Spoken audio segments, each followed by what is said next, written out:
નમસ્કાર. આજની આ ચર્ચામાં આપણે એક એવા વિષય પર વાત કરવાના છીએ જેણે ખરેખર આપણા દેશની સુરક્ષા વ્યવસ્થાને એકદમ બદલી નાખી છે. જરા કલ્પના કરો, અમેરિકાના 9/11ની જેમ જ ભારત માટે પણ એક સિંગલ યુનિફાઈડ એટલે કે એકીકૃત નંબર એક આધુનિક સંકટમોચન તરીકે કામ કરી રહ્યો છે. જ્યારે પણ કોઈ ઇમરજન્સી આવે ત્યારે અલગ-અલગ નંબરો યાદ રાખવાની કોઈ ઝંઝટ નથી. બસ માત્ર એક જ નંબર અને મદદ સીધી ઘટના સ્થળે પહોંચી જાય છે. તો આખી સિસ્ટમ ખરેખર કઈ રીતે કામ કરે છે અને તેની પાછળ કઈ અદ્ભુત ટેકનોલોજી છુપાયેલી છે તે આજે આપણે ડિટેલમાં સમજવાના છીએ. આપણને વર્ષોથી અલગ-અલગ ઇમરજન્સી માટે અલગ-અલગ નંબરો ડાયલ કરવાની આદત પડી ગઈ હતી, બરાબર ને? જેમ કે પોલીસ માટે 100, ફાયર માટે 101, એમ્બ્યુલન્સ માટે 108 અને મહિલા હેલ્પલાઇન માટે 1090. પરંતુ હવે આ બધા જ નંબરોનું સ્થાન 112 ઇમરજન્સી રિસ્પોન્સ સપોર્ટ સિસ્ટમ એટલે કે ERSS એ લઈ લીધું છે. અને આમાં સૌથી જબરદસ્ત વાત તો એ છે કે જો ભૂલથી કે જૂની આદત પ્રમાણે કોઈ હજુ પણ એ જૂના નંબરો ડાયલ કરી બેસે તો પણ કોઈ ચિંતા નથી. તે કોલ ઓટોમેટિકલી જ આ અત્યાધુનિક 112 સિસ્ટમમાં ડાયવર્ટ થઈ જાય છે. એટલે કે મદદ સાથેનું કનેક્શન ક્યારેય તૂટતું નથી. તો ચાલો આજની આપણી આ ચર્ચાની રૂપરેખા કંઈક આ મુજબ રહેશે. સૌથી પહેલા એક જ નંબર દરેક ઇમરજન્સી માટે. બીજું કંટ્રોલ રૂમની અંદરની ટેકનોલોજી. ત્રીજું step by step highway fire કટોકટી. ચોથું મલ્ટી એજન્સી રેસ્ક્યુ ઓપરેશનનું સંકલન. અને છેલ્લે 112ના 4 મુખ્ય સ્તંભો. વિભાગ 1 એક જ નંબર દરેક ઇમરજન્સી માટે. અહીં એ સમજવું બહુ જ જરૂરી છે કે આ માત્ર એક સાદી ટેલિફોન લાઇન બિલકુલ નથી, પણ CDAC દ્વારા તૈયાર થયેલું એક અત્યાધુનિક ડિજિટલ હથિયાર છે. હવે આગળ વધીએ વિભાગ 2 તરફ, કંટ્રોલ રૂમની અંદરની ટેકનોલોજી. 112ના દરેક કોલ પાછળ એક જબરદસ્ત ટેકનોલોજીકલ મગજ કામ કરતું હોય છે. ચાલો આ ડિજિટલ ત્રિપુટીને સમજીએ. આ સિસ્ટમનો પહેલો અને બહુ જ અગત્યનો ભાગ છે PSAP, એટલે કે પબ્લિક સેફ્ટી આન્સરિંગ પોઈન્ટ. આ એક રાજ્ય કક્ષાનો મુખ્ય કંટ્રોલ રૂમ છે.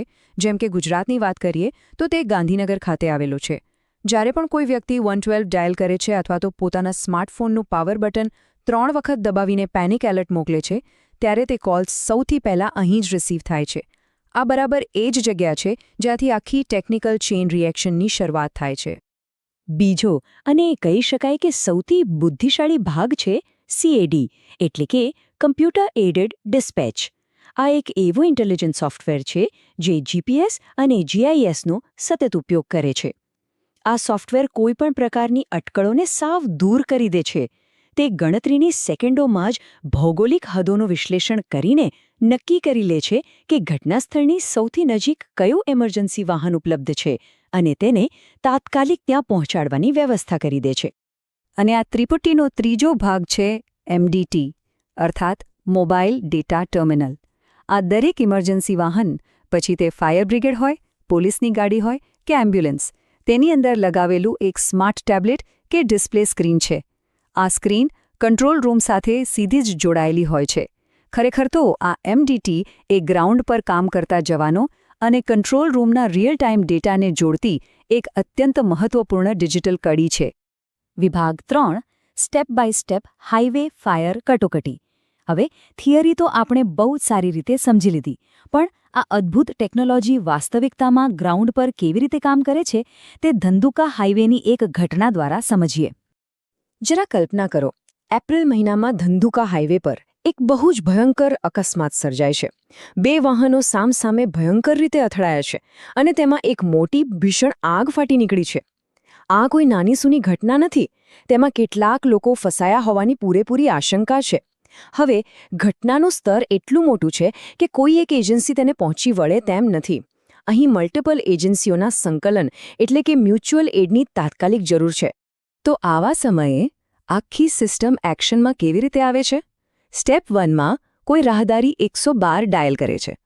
કોલર કંઈ બોલે તે પહેલાં જ મોબાઈલ ટાવર અને લોકેશન બેઝડ સર્વિસ ટેકનોલોજીના કારણે તેનું એકદમ ચોક્કસ લોકેશન PSAPની સ્ક્રીન પર એક લાલ ટપકા તરીકે દેખાવા લાગે છે. પછી સ્ટેપ 2માં કોલર માહિતી આપે છે અને ઓપરેટર CAD સિસ્ટમમાં ડેટા નાખે છે. સિસ્ટમ જાતે જ ભૌગોલિક હદો ચેક કરીને નક્કી કરે છે કે આસપાસની કઈ નગરપાલિકાઓની મદદ લેવી પડશે અને તરત જ સ્ટેપ 3માં ઓટોમેટિક ડિજિટલ મેસેજ વાગવાના શરૂ થઈ જાય છે. અહીંથી શરૂ થાય છે આપણો વિભાગ 4 મલ્ટી એજન્સી સંકલન અને રેસ્ક્યુ ઓપરેશન. અહીં ખરેખર 112 સિસ્ટમની અસલી તાકાત અને ઓટોમેશન જોવા મળે છે. ટેકનોલોજીનું આ વિશાળ સ્તર ખરેખર જોવા જેવું છે. એકવાર ઓપરેટર દ્વારા CAD સિસ્ટમમાં મેજર ફાયર અને મેડિકલ ઇમરજન્સીના કોડ નાખવામાં આવે ત્યારબાદ કમ્પ્યુટર આખા પ્રયાસનું સંચાલન પોતાના હાથમાં લઈ લે છે. અહીં માનવ ભૂલની કોઈ જ ગુંજાઈશ રહેતી નથી. કંટ્રોલ રૂમમાંથી માત્ર એક જ ક્લિક કરવામાં આવે છે અને તરત જ નજીકની 108 એમ્બ્યુલન્સ, લોકલ પોલીસ વાહનો અને ઘટના મોટી હોવાથી એકસાથે 3 અલગ અલગ ફાયર કંટ્રોલ રૂમ એટલે કે સુરેન્દ્રનગર, બોટાદ અને સાણંદની ઉપલબ્ધ ફાયર ફાઇટર ગાડીઓને એકસાથે ડિજિટલ એલર્ટ મોકલી દેવામાં આવે છે. આ તમામ પ્રક્રિયા ગણતરીની સેકન્ડોમાં પૂરી થઈ જાય છે. હવે વિચારો કે સુરેન્દ્રનગરથી એક ફાયર ટેન્ડર નીકળી રહ્યું છે.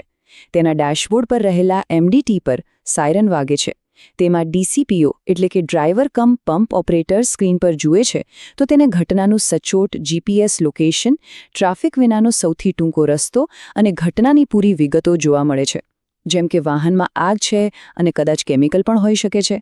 આ રિયલ ટાઈમ ડેટાનો ઉપયોગ કરીને ટીમ રસ્તામાં જ નક્કી કરી લે છે કે ત્યાં પહોંચીને કયા પ્રકારના ફાયર એક્સ્ટિંગ્વિશર, પંપનું પ્રેશર કે ફોમનો ઉપયોગ કરવાનો છે. આનાથી ઘટના સ્થળે પહોંચીને નિર્ણયો લેવામાં બગડતી બહુ જ કિંમતી સેકન્ડો બચી જાય છે. અને જ્યારે આ તમામ એજન્સીઓ પોલીસ, 108 અને ફાયર બ્રિગેડ ઘટના સ્થળે પહોંચે છે ત્યારે તેમની વચ્ચેનું સંકલન અદ્ભુત હોય છે. પોલીસ ટ્રાફિક ક્લિયર કરે છે, ફાયર ટીમ આગ બુઝાવે છે અને 108 ઈજાગ્રસ્તોને સંભાળે છે. સૌથી મોટી વાત તો એ છે કે આ 112ની ડિજિટલ સિસ્ટમને કારણે કોઈએ પણ એકબીજાને ફોન કરીને રસ્તો પૂછવો પડતો નથી કે રાહ જોવી પડતી નથી. બધું જ એકદમ સીમલેસ.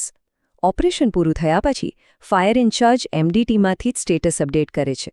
વપરાયેલા સંસાધનો અને રિસ્પોન્સ ટાઈમનો આ આખો ડેટા સર્વર પર સેવ થઈ જાય છે, જે ભવિષ્યમાં સેફટી ઓડિટ અને ટ્રેનિંગ માટે ખૂબ જ ઉપયોગી સાબિત થાય છે. વિભાગ 5 112ના 4 મુખ્ય સ્તંભ.